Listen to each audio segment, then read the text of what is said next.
Welcome everyone to this next episode of the Confidence Conversations podcast. And I'm delighted today to welcome Victoria Shepherd onto the podcast. Hi, everyone can see you now. We're like, hi. We are going to have a conversation today about money, about finances, but kind of the reason, well, we've met in networking, but also the reason that we're here was because following on from Noelle's podcast, which was all about the menopause. If you haven't listened to that yet, you can go back and listen to it. It was the first episode of series 3, really fascinating conversation. We ended up having a conversation at networking about women, menopause, money. And I was like, well, you have to come on the podcast and let's talk some more. So welcome to the podcast. Tell us a little bit about you, who you are and what you do. Okay, so I've got a slightly varied background. So I'm a veteran. I've served in the Royal Navy. I've got a couple of kids, which is the reason I don't serve in the Royal Navy anymore. And then I, like many people, sort of stumbled my way into financial services almost a decade ago. And just really loved it, really loved that puzzle piece of putting together people's money, and ended up working as an independent financial advisor through the COVID crash and the high interest rates and all the fun that we've had with the economy since then.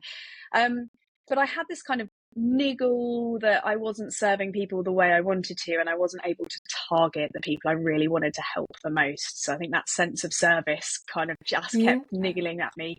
So I launched Fincoco Financial Coaching 3 months ago yesterday, and it's aimed at really, helping anyone manage their money and be in control of their financial future. But my real kind of target and the people I love helping are women.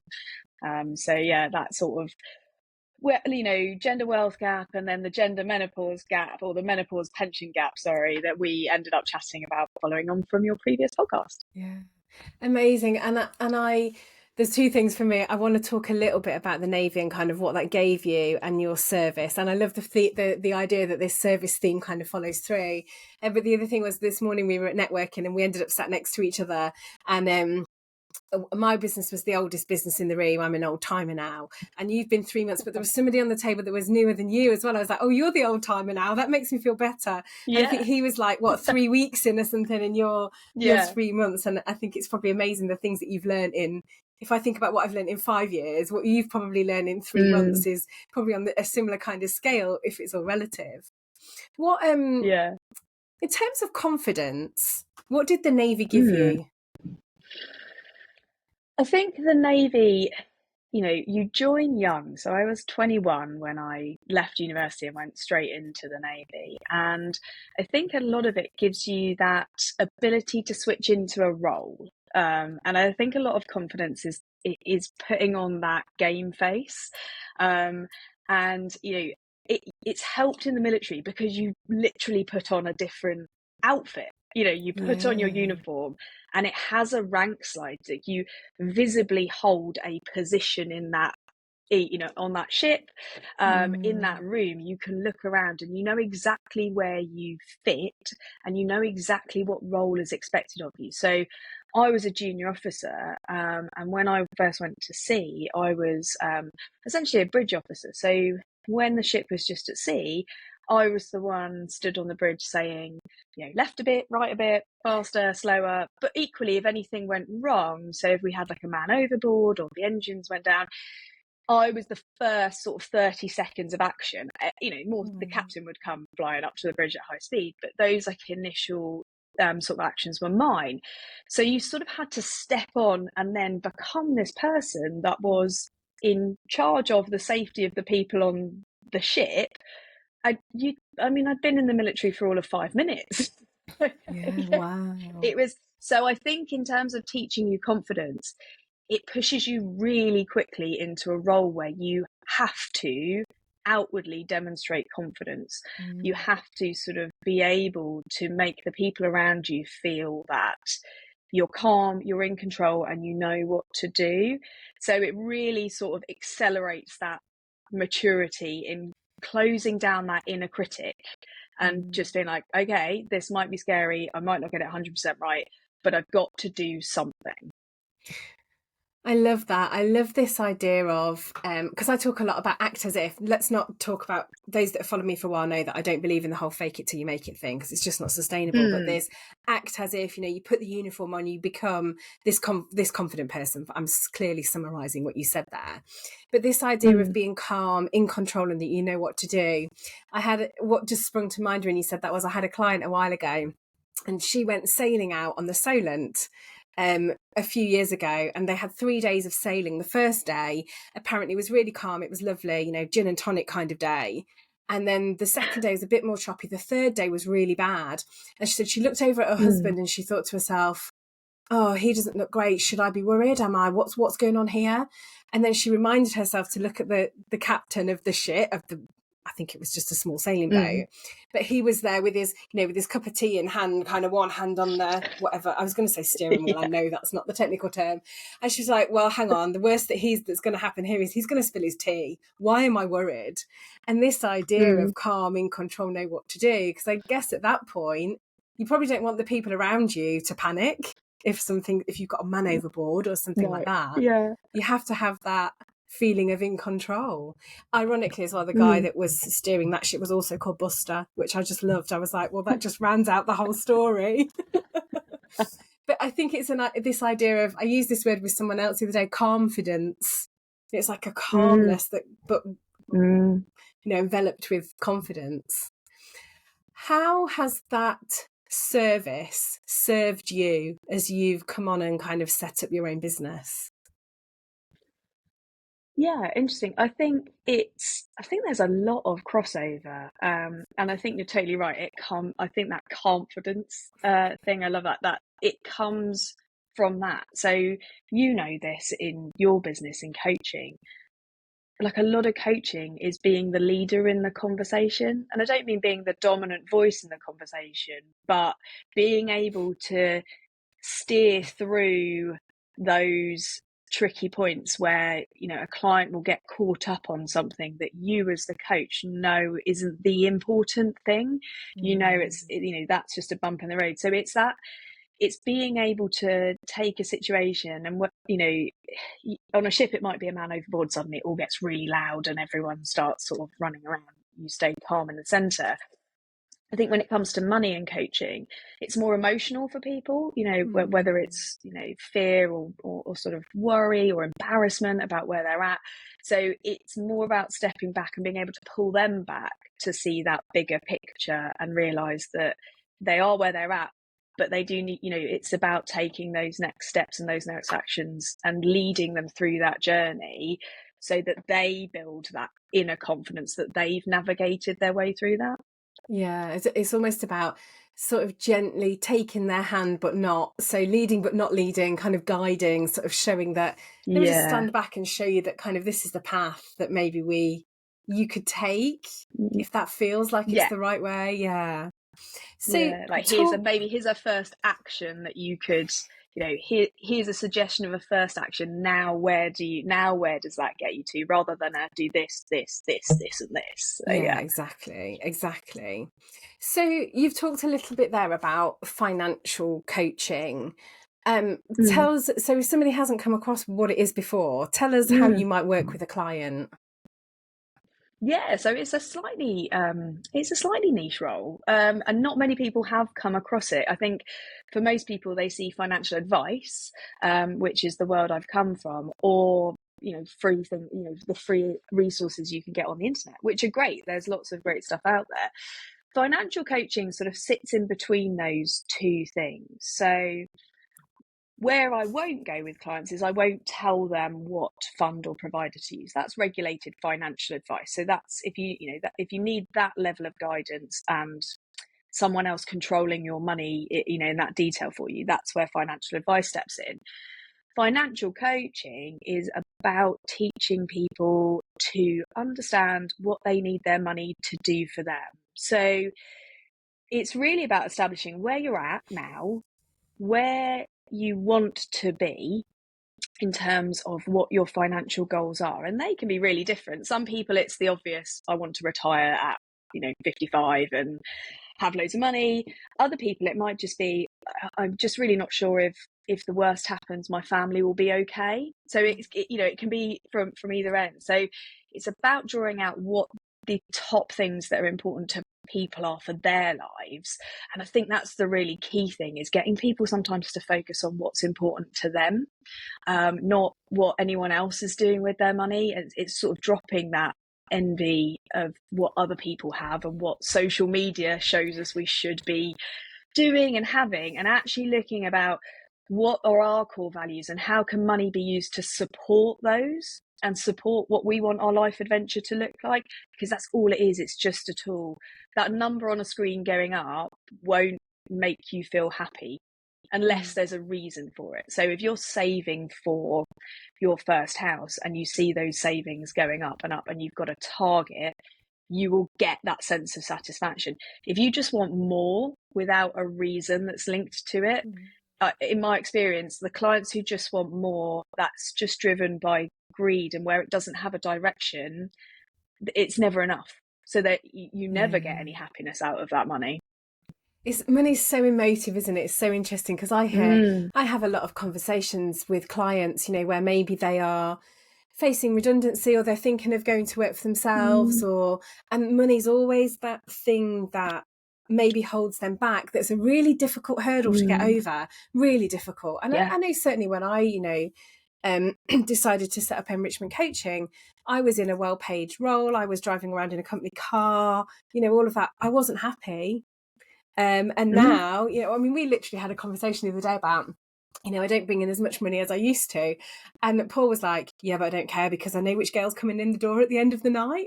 So some things are more important, but when you're in that situation and money's so emotive, it's hard to sometimes get beyond that.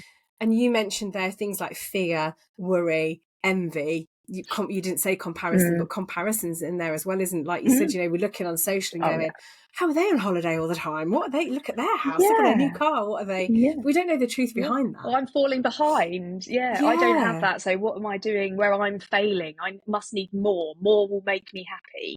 Well, maybe not. Maybe not at all. More might just want you to want more. And then there's never, it's a bit like the carrot and the stick, isn't it? Are you always giving yourself the stick and there's never any carrot? Because when you get to that point, you pull the carrot away and you're off going again and again and again. It's that hedonistic treadmill, isn't it? If I just have a bit more, I'll be happy. And then you get to what you thought was more, and then you think, well, if I just have a bit more, I'll be happy. And the reality is that your money, you're never going to have enough money to do all of the things that you want to do, because the more money you have, the more things you will want to do.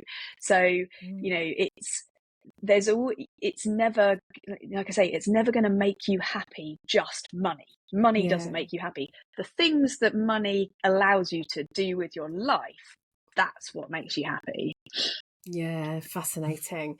So you have said that you can work with anyone, but actually you've chosen a specific route, that the people that you, I may be guessing here, think the way you can have the most impact is with women. That's the, it's the, and I guess definitely one of the things that I have learned in these first 3 months of trading and this journey of setting up my own business is, yes, I can help anyone. I'm at the moment, I'm about to start working with an 18-year-old before going to university. And I'm working with people all the way up to sort of like their 50s, and it's a mix of boys and girls and couples. But when I think about what I want the business to be and where I want to have the most impact over the longer term of the business, it is in helping women close this gender wealth gap.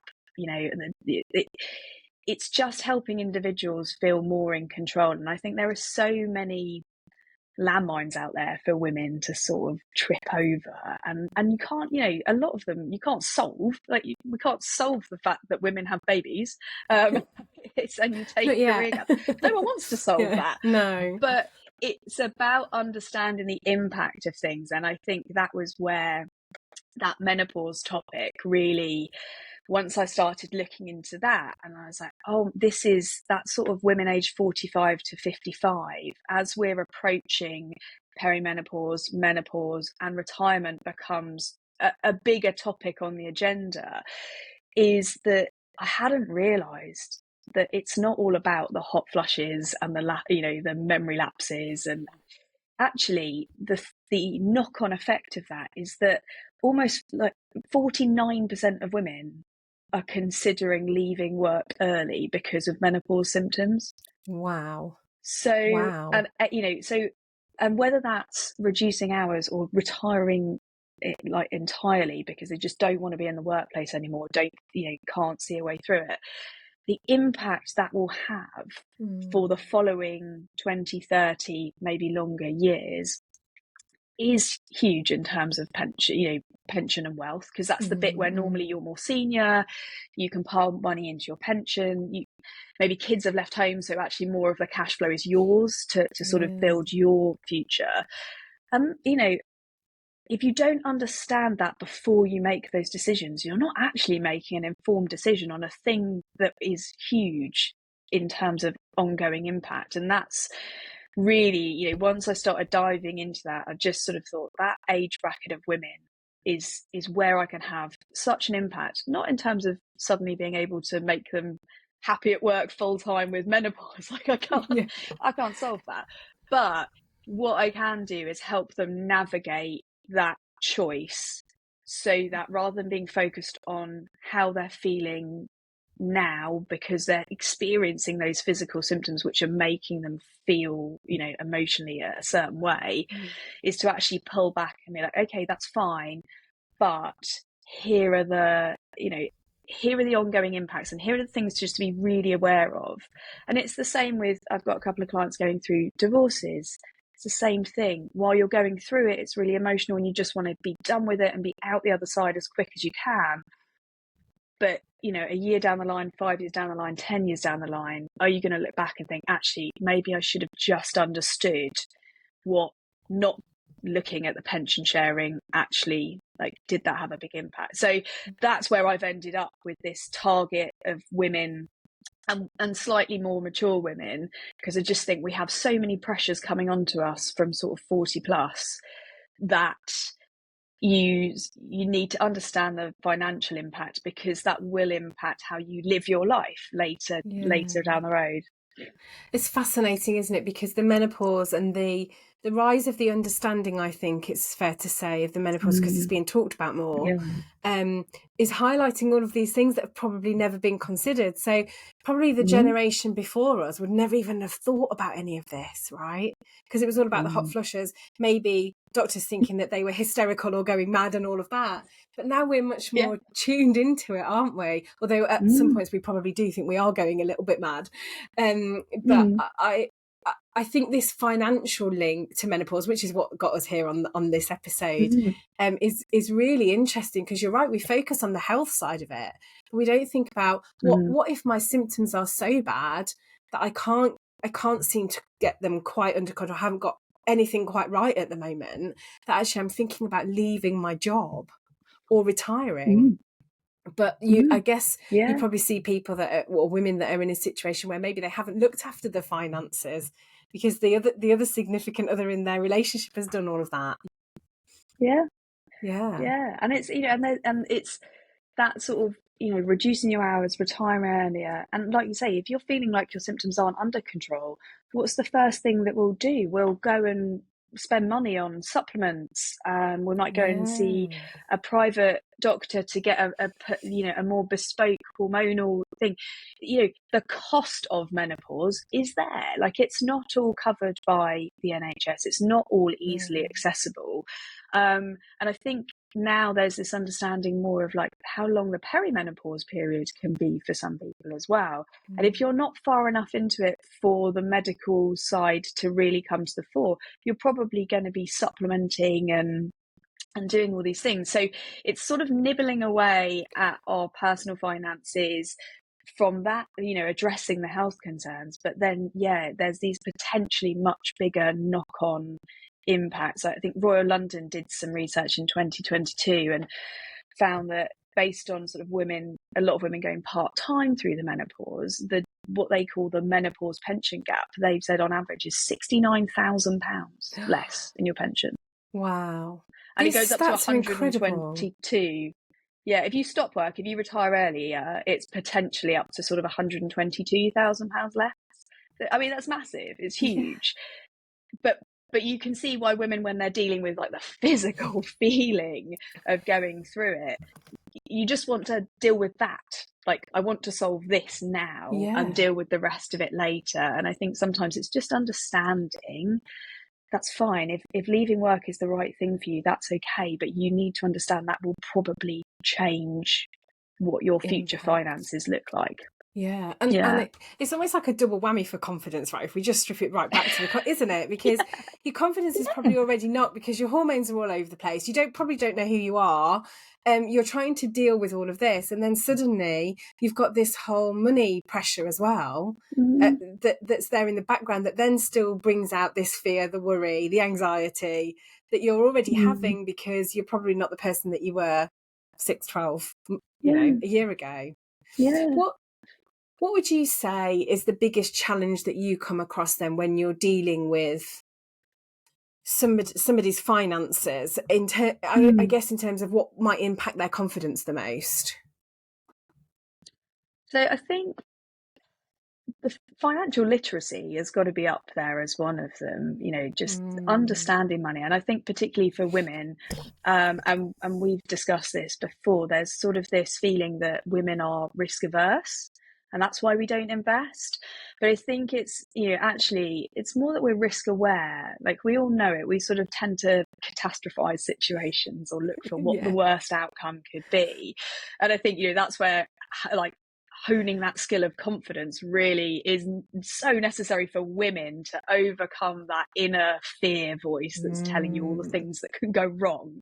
But I think that sort of lack of financial literacy, especially for women, will mean that they feel like they don't understand the risks enough to take the risks to invest. But as soon as you get through that, sorry. No, go on, carry on.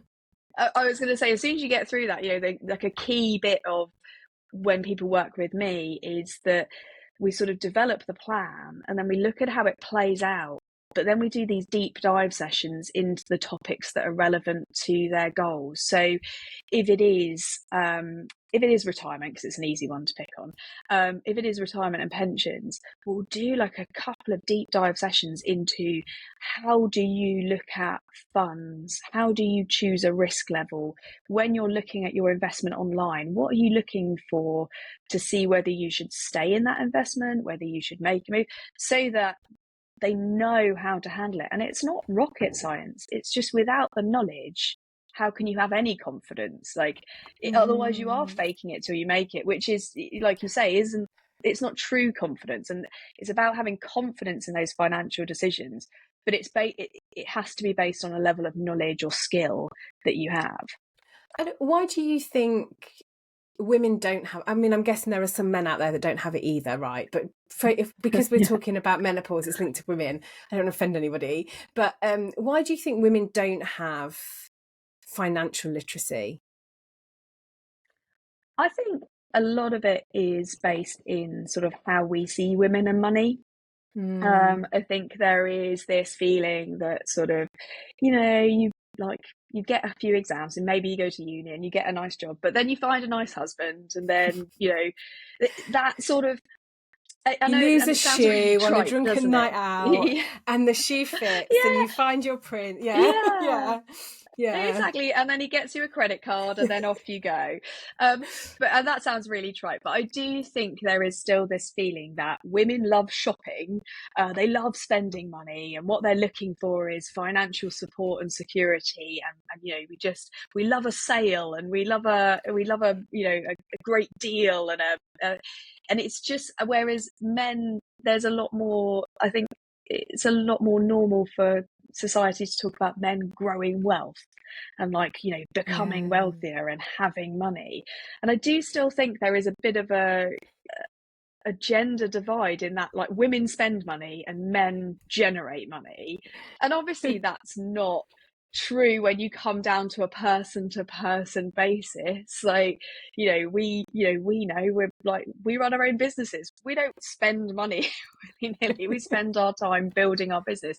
and most people I know aren't frivolous like that, but I do think there is this feeling, and I think you can see it in some of the, marketing and stuff. It tends to be like investment marketing. Look at the color schemes; they're like really masculine, like big dark colors. But budgeting, like if you want to run your family budget, that's a bit softer and a bit pinker, and Even and I your think there's voice just this there. divide. Sorry, I talked over you. Yeah. But even your voice there in terms of it's true that these biases are just incredible, aren't they? But also I would say sort of my generation, we didn't learn budgeting at school, right? I mean, I learned trigonometry. I say I learned trigonometry. I mean, it went like that. But would it have been more useful had I have learnt about maybe interest rates, mortgages, savings, all of that? I left school not knowing any of that. And where have I ever used trigonometry? I mean, you could argue where have I ever used budgeting might come from the house, but and so there's that generation, or the gender divide, isn't it, between male and female. And when you were talking about that, I was thinking about one of my favourite films is Mary Poppins. Yes, I'm that old. And obviously George Banks goes out, doesn't he, with his bowler hat and his umbrella to the bank every day. And the wife is there with the vote, the suffragettes, votes for women, all of that kind of thing.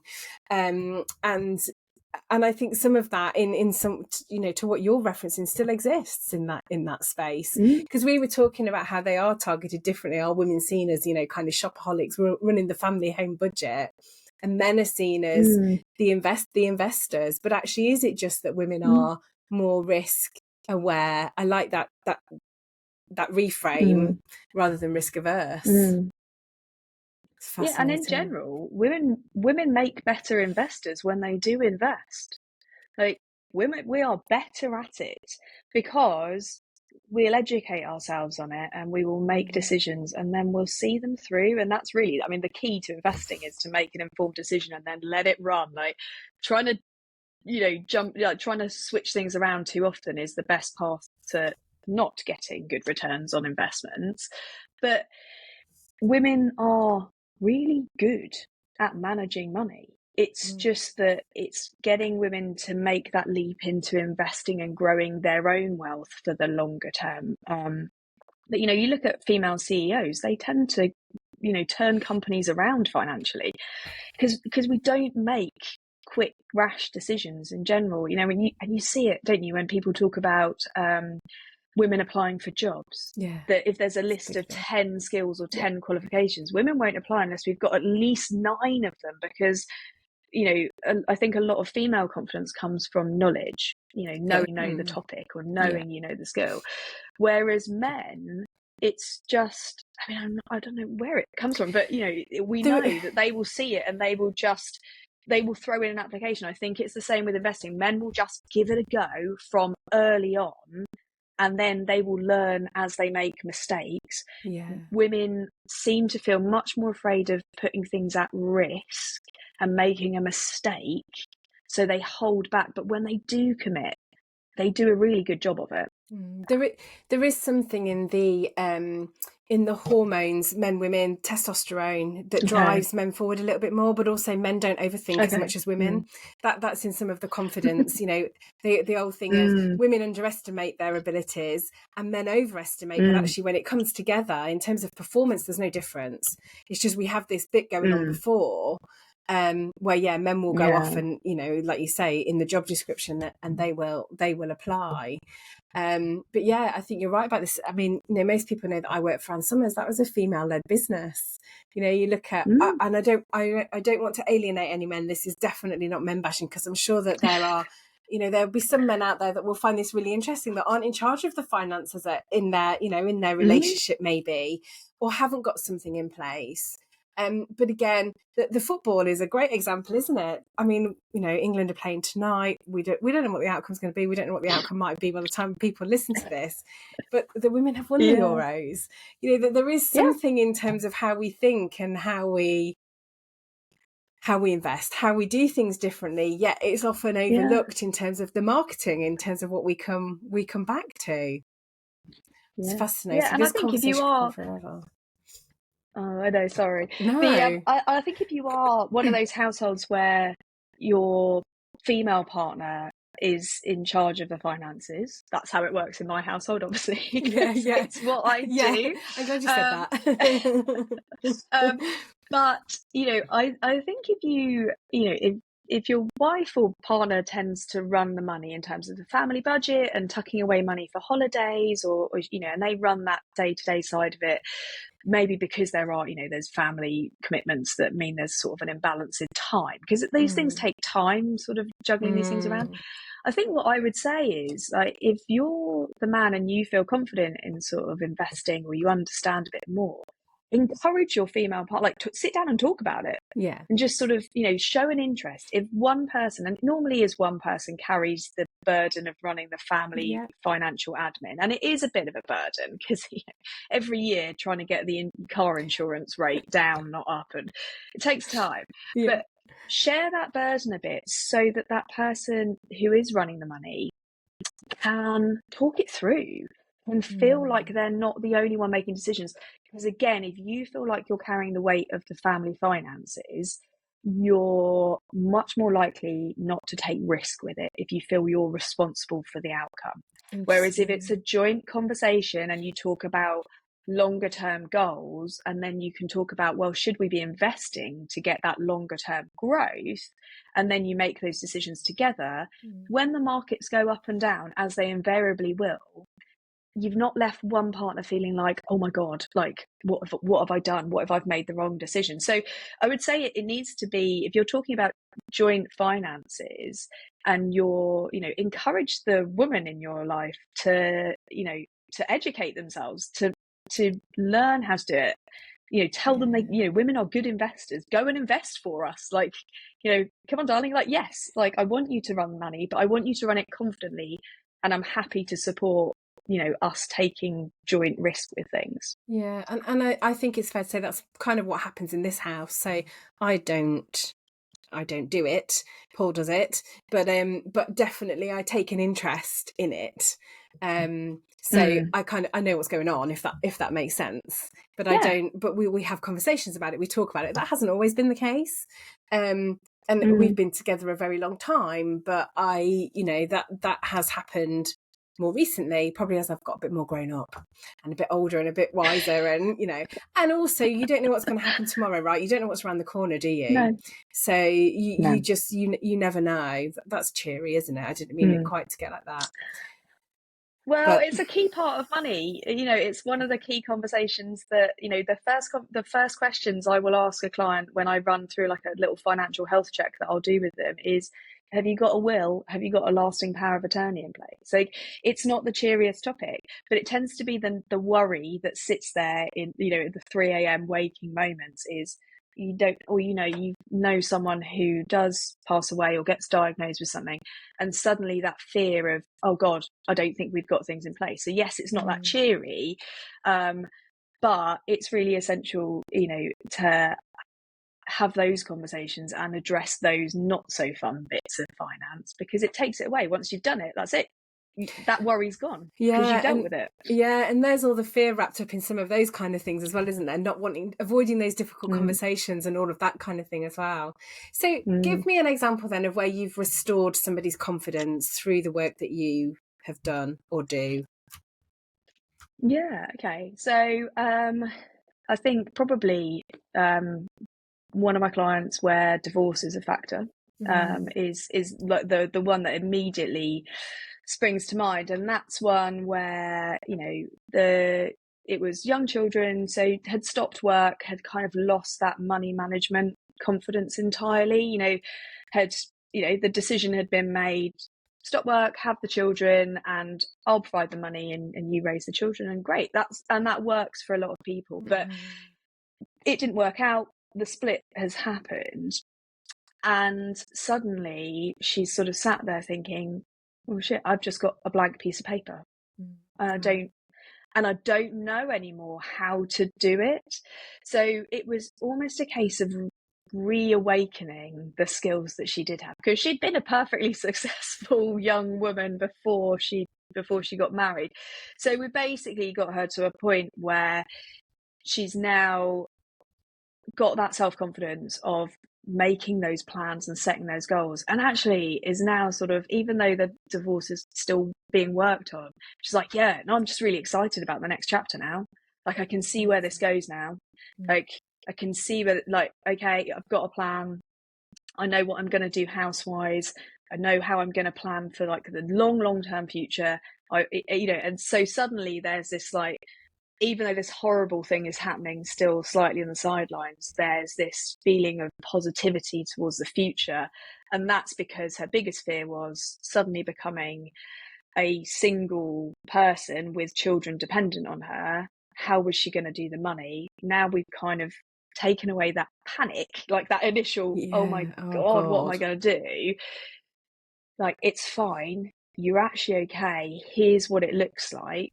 And then once you have someone take that emotion out of that for you, and and tell you it's fine, once you see how it plays out over 5, 10, 20 years, and once you have that knowledge of how to make those decisions with confidence, suddenly, like, it's exciting because there's goals now. So that's like, that is the thing that just, that's the thing that brings me absolute joy. Is seeing that moment of turnaround, of like, I feel better now, I've got a plan, and then you build in the knowledge, and then they're like, oh, and now I'm excited about doing the plan.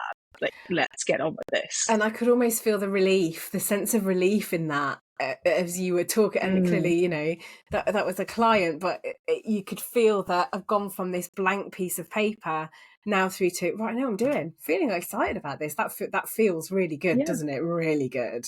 Yeah.